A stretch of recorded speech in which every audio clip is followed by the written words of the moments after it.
pour toi.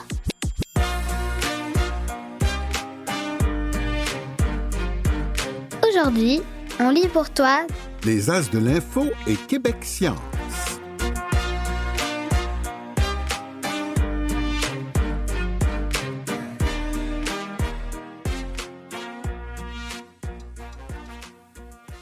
J'ai visité le plus beau voilier au monde. Un texte de Anouchka Debion, stagiaire, paru le 5 août 2026 dans les As de l'info. Le mardi 28 juillet, un bateau pas ordinaire a accosté au Vieux-Port de Montréal. C'est l'Amerigo Vespucci, un voilier école pour les jeunes militaires de la marine italienne. On considère même que c'est le plus beau voilier au monde. J'ai profité de ces quelques jours sur place pour le visiter. Monte à bord, je te raconte. Le bateau n'est resté au Vieux-Port que quelques jours. Il ne devait être accessible au public que le samedi et le dimanche. Mais alors que je me suis assise pour le dessiner vendredi, coup de chance, l'équipage l'a ouvert aux visiteurs. Le lendemain, Mélise, stagiaire dans l'équipe des As, a dû attendre 3 heures dans la file. Au total, 14 650 personnes sont montées à bord pendant son escale montréalaise. Ça te montre à quel point ce bateau est légendaire. Un navire-école historique. L'Amerigo Vespucci a été construit en 1931.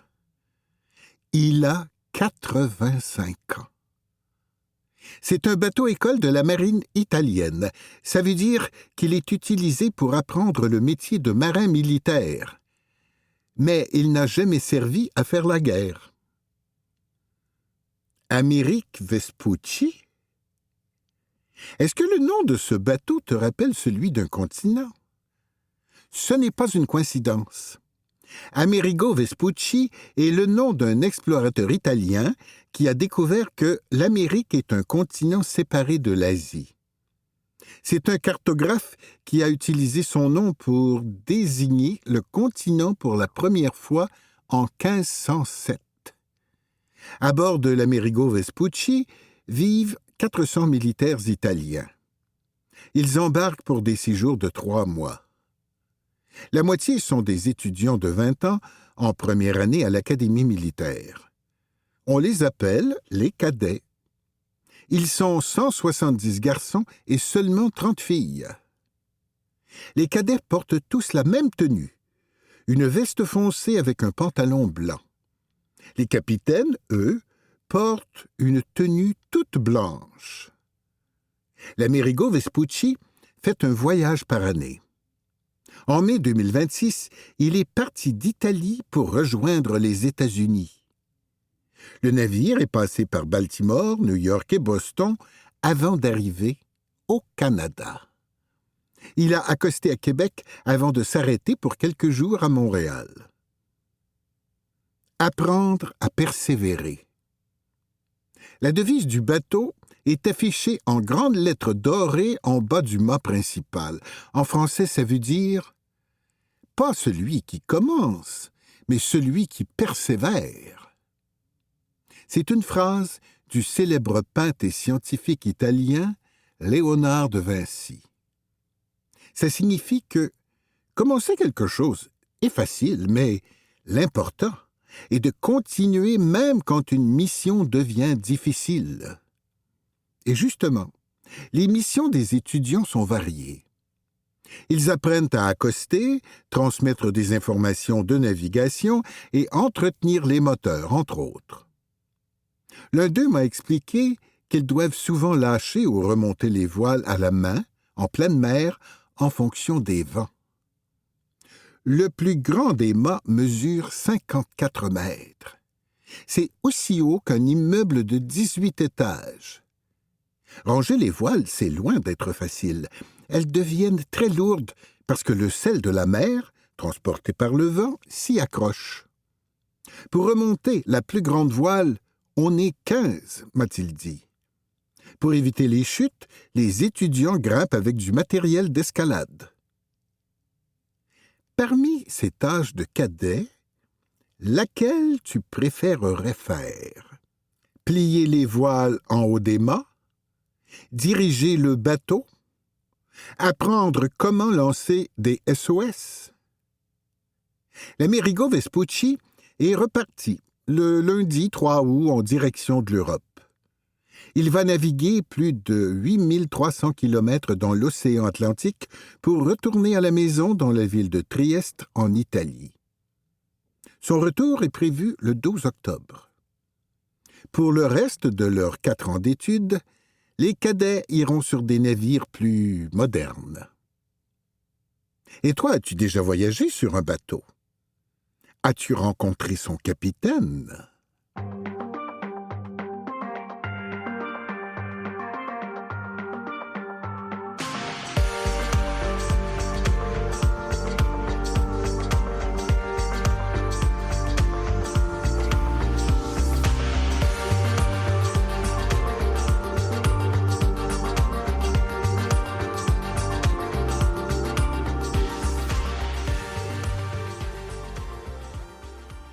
Une bulle increvable. Un texte paru le 28 janvier 2022 dans le magazine Québec Science. Une bulle, semblable à une bulle de savon, a résisté plus d'1 an sans éclater. Tu as sûrement déjà fait des bulles de savon et tu sais à quel point elles sont fragiles. À peine quelques secondes de vie et pop, disparu. Mais des chercheurs français ont réussi à former une bulle qui a persisté 465 jours avant d'éclater. Comment? Au lieu de savon et d'eau, leur bulle était faite d'eau, de microparticules de plastique et d'un liquide clair et visqueux appelé glycérol. Ce trio d'ingrédients minimise les facteurs qui accélèrent normalement la mort d'une bulle. Dans une bulle de savon standard, la gravité attire le liquide vers le bas de la bulle, laissant une fine pellicule sur le dessus qui peut facilement se rompre. L'évaporation de l'eau dans l'air réduit aussi graduellement l'endurance de la bulle.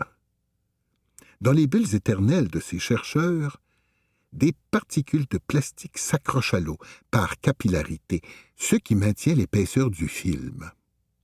Pendant ce temps, le glycérol, lui, absorbe l'humidité de l'air, contrecarrant l'évaporation. Lorsqu'ils ont découvert que leur bulle ne s'était pas rompue après quelques jours, les chercheurs ont été vraiment étonnés. Ils ont attendu pour voir combien de temps durerait leur bulle. Et attendu. L'une d'elles a persisté 465 jours avant d'éclater, ce qui en fait la bulle ayant la plus longue durée de vie jamais produite dans des conditions atmosphériques normales. Cette bulle est devenue légèrement verte avant sa disparition, un indice potentiel de ce qui l'a finalement fait éclater. Des microbes ont probablement élu domicile, affaiblissant la structure de la bulle, soupçonne l'équipe. Ils ont quand même publié un article scientifique sérieux sur leur découverte. Tu crois que tu saurais battre ce record de longévité? C'était Une bulle increvable, un texte paru le 28 janvier 2022 dans le magazine Québec Science.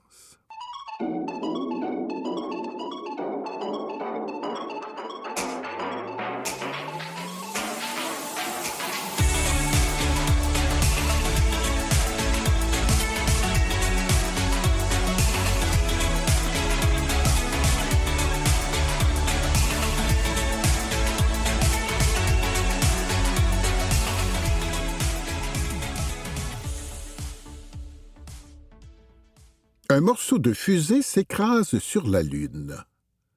Un texte de Anouchka Debionne, stagiaire, paru le 6 août 2026 dans les As de l'Info. À 1h30, dans la nuit de mardi à mercredi, les passionnés de l'espace avaient les yeux rivés sur leur télescope. Ils attendaient un spectacle peu commun. une collision de fusée avec la Lune. Cet accident était prévu depuis quelques mois. Je t'explique.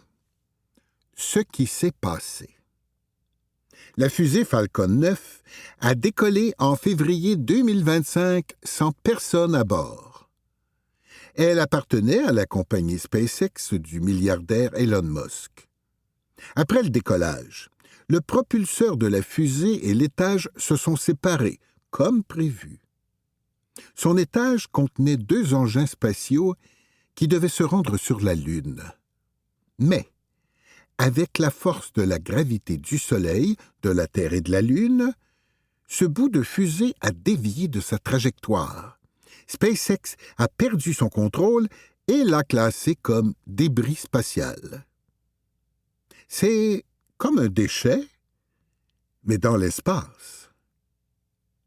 Quand un véhicule spatial se pose sur la Lune, on dit qu'il alunit, du verbe alunir. Comme on dirait qu'un avion atterrit sur la Terre, amérit sur l'eau ou apponte sur un pont.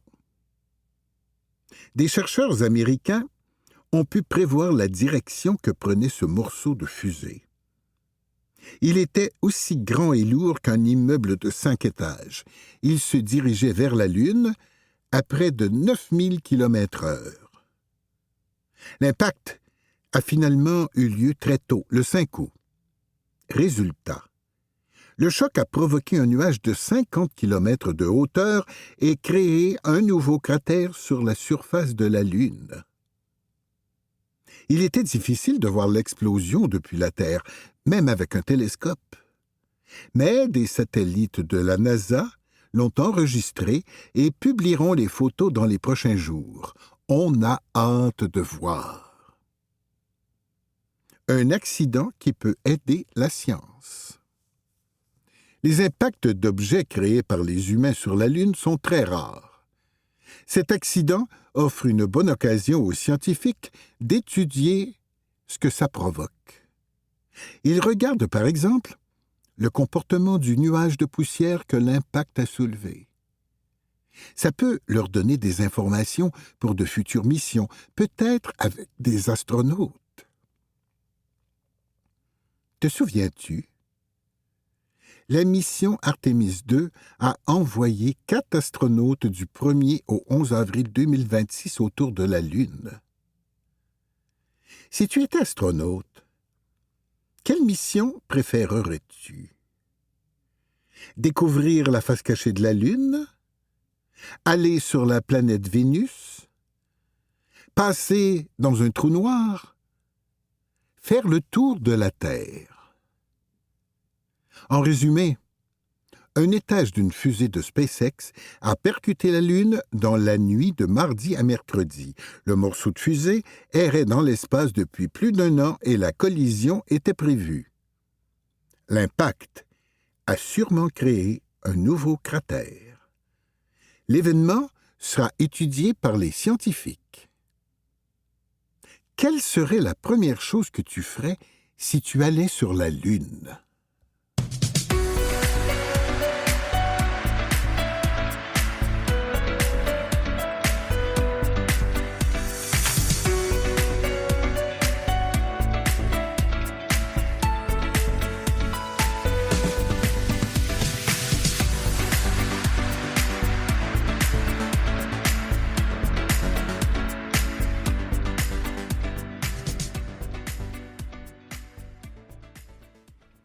Une boîte noire pour la Terre. Un texte paru le 21 janvier 2022 dans le magazine Québec Science.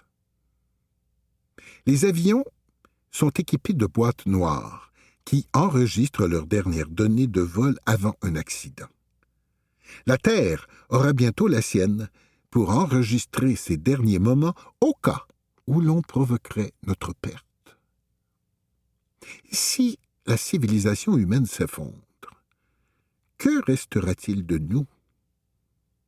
Peut-être des parties de certaines villes, les pyramides, quelques monuments?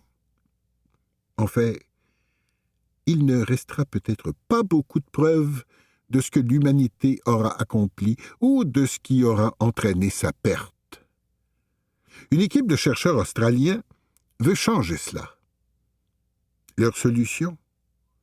Une boîte massive et indestructible qui enregistrera des données scientifiques pour donner aux civilisations futures un aperçu précis de la chute de l'humanité. Le principe est le même que les boîtes noires conçues pour résister aux accidents d'avion et fournir aux enquêteurs des données précieuses sur ce qui a conduit à la catastrophe, sauf que dans ce cas, c'est à l'échelle planétaire. Le projet, un immense monolithe d'acier installé dans un endroit reculé de Tasmanie, est d'ailleurs baptisé Earth's Black Box, la boîte noire de la Terre. La boîte géante est conçue pour enregistrer des données climatiques telles que les niveaux de CO2 atmosphérique, les températures de la mer et les niveaux de consommation d'énergie. Elle recueillera également des informations contextuelles comme les titres de l'actualité et les publications sur les réseaux sociaux. Si la Terre s'effondre à cause du changement climatique, cet appareil d'enregistrement indestructible sera là pour ceux qui restent pour tirer des leçons. La boîte elle-même sera fabriquée en acier de 10 cm d'épaisseur et posée sur du granit. À l'intérieur se trouvera un système de disques de stockage connecté à Internet alimenté par des panneaux solaires sur le toit de la boîte. Le plus gros problème pour l'équipe est maintenant de savoir comment aider les futures civilisations, d'ici ou d'ailleurs, à accéder aux informations qu'elle contient. Après tout, ils trouveront juste un monolithe mystérieux au milieu de nulle part, et nous savons déjà que les humains ne sont pas très bons à comprendre les monolithes. C'était Une boîte noire pour la Terre, un texte paru le 21 janvier 2022 dans le magazine Québec Science.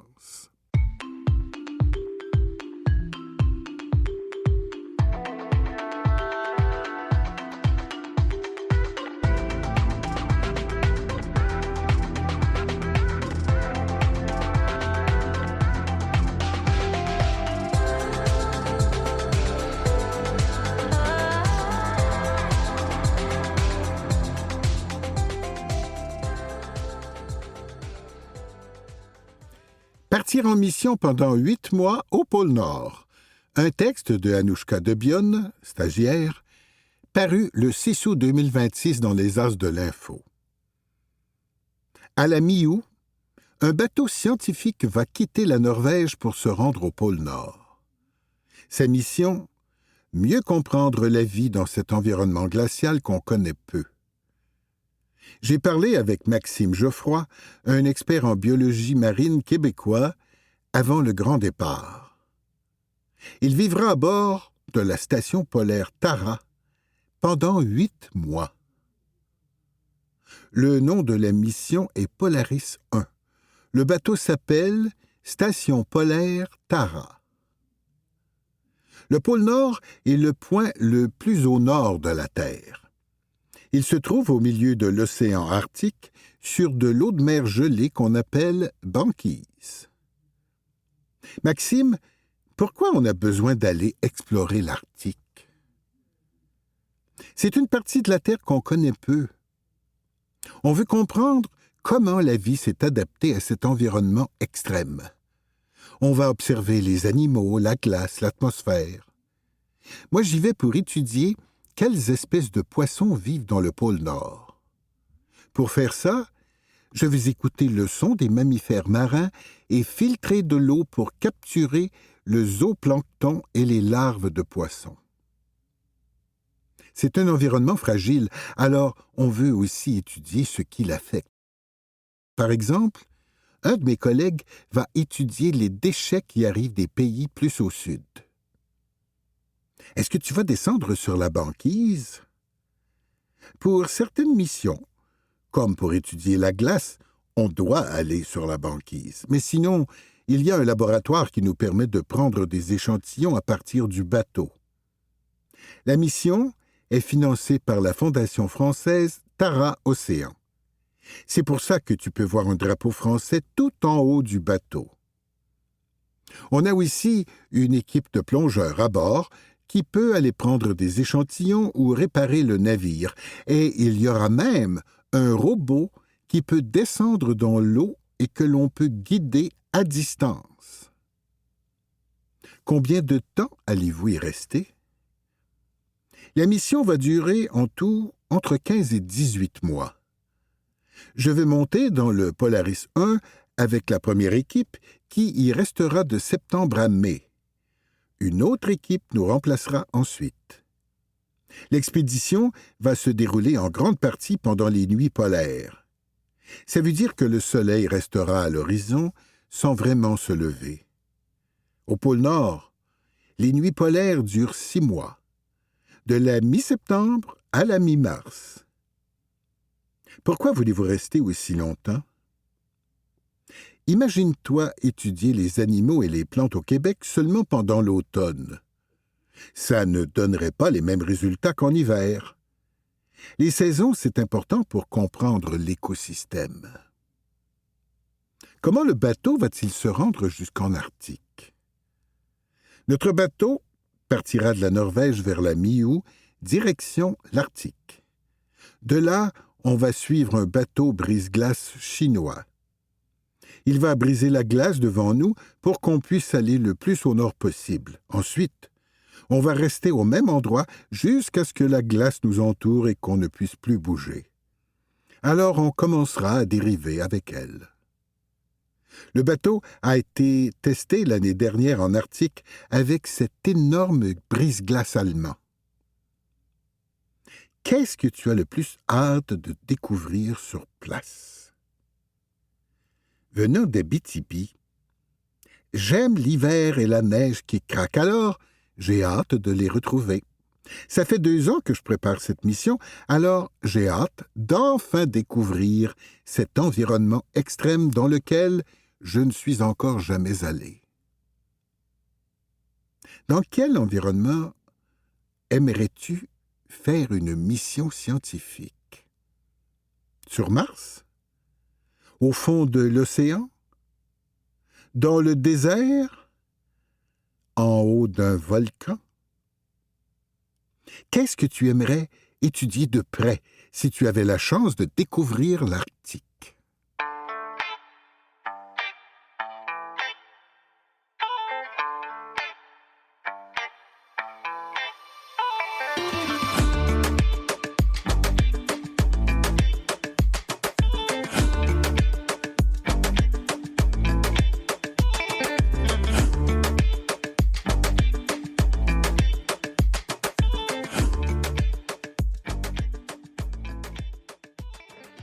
Le murmure des arbres. Un texte paru le 12 décembre 2021 dans le magazine Québec Science. Les arbres communiquent entre eux grâce à un vaste réseau souterrain de champignons interconnectés. Rappelle-toi ta dernière promenade en forêt. Des arbres, à perte de vue, des brindilles qui craquent sous tes pas, le vent dans les branches. Tu pourrais même croire que les arbres chuchotent entre eux. Mais s'ils ne parlent pas, les arbres peuvent quand même communiquer via les champignons sous terre. Les arbres entretiennent une relation particulière avec les champignons de la forêt. C'est la symbiose. On parle de symbiose lorsque 2 espèces différentes vivent ensemble et partagent des ressources communes. Dans le cas des arbres et des champignons, c'est donnant-donnant. Les arbres fournissent aux champignons des sucres qu'ils produisent grâce à la photosynthèse, tandis que les champignons puisent dans le sol des nutriments comme l'azote ou le phosphore qu'ils partagent avec les arbres. Comment les champignons et les arbres font-ils ce troc? Tout se passe sous terre. Ce qu'on appelle couramment champignon, avec son pied et son chapeau, n'est en fait que la partie visible de cet organisme essentiellement souterrain qui n'est ni animal ni végétal. Il est constitué d'un vaste réseau de filaments ultra fins appelés mycélium qui s'étend sous le sol et enveloppe les racines des arbres. En forêt, ce réseau est si dense que, sous un seul de tes pas, on trouve plusieurs centaines de kilomètres de ces filaments minuscules. Le mycélium d'un même champignon peut être connecté aux racines de dizaines d'arbres différents. Et les arbres utilisent ce réseau pour interagir entre eux.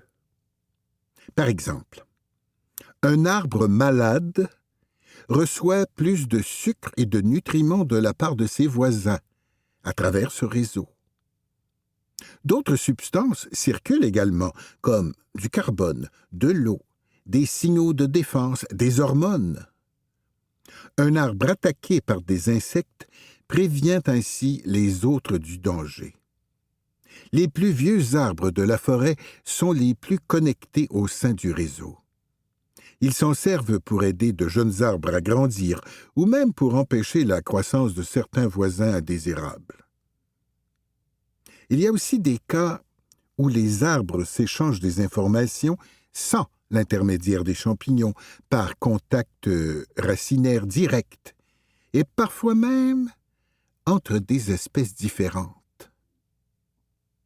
Une forêt, c'est donc bien plus que quelques arbres qui poussent côte à côte. C'est un vaste système complexe et connecté, et qui n'a pas fini de dévoiler tous ses secrets. C'était Le murmure des arbres, un texte paru le 12 décembre 2021 dans le magazine Québec Science.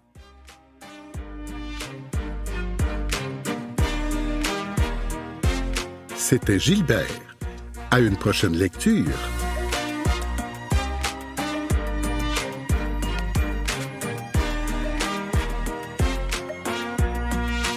C'est tout pour aujourd'hui. Merci à Gilbert, Christiane, Louise, Mathieu et Carlo. On se retrouve la semaine prochaine.